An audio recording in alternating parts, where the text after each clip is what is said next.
ఇవాళ మే 30వ తారీఖు ప్రపంచ పొటాటో అంటే బంగాళాదుంపల దినోత్సవ సందర్భంగా ఇవాళ జాతీయ సృజనాత్మక దినోత్సవం అంటే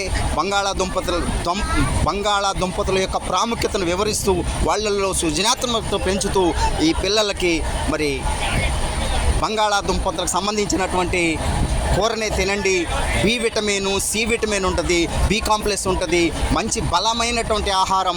ఇది రైతులకి పోషకాన్ని ఇవ్వటం కాకుండా మరి ఆర్థికంగా రైతులకి ఎంతో ఉపయోగపడుద్ది.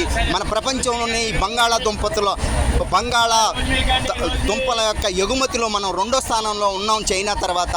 మరి బంగాళాదుంపలు పండించే రైతులు ప్రోత్సాహంగా మరి ఈ బంగాళాదుంప కూరని ఎక్కువగా తినండి అని చెబుతూ పిల్లలకు అవగాహన కలిగించడం జరిగింది. జై హింద్, జై నిషా ముక్తి భారత్. మీ అందరికీ కూడా మరి ప్రపంచ బంగాళాదుంపల దినోత్సవ శుభాకాంక్షలు. మే 30వ తారీఖు. జై హింద్, జై నిషా ముక్తి భారత్. మంచి అలవాట్లతో ఉండండి, మంచి ఆహారాన్ని తీసుకోండి, బలోపేతంగా ఉండండి, మంచి అలవాట్ల వైపు ఉండి దేశానికి ఒక దివ్యమైన సందేశాన్ని ఇవ్వండి అని చెప్తూ సంకల్పం చెబుతూ భారత్ మాతా కీ జై.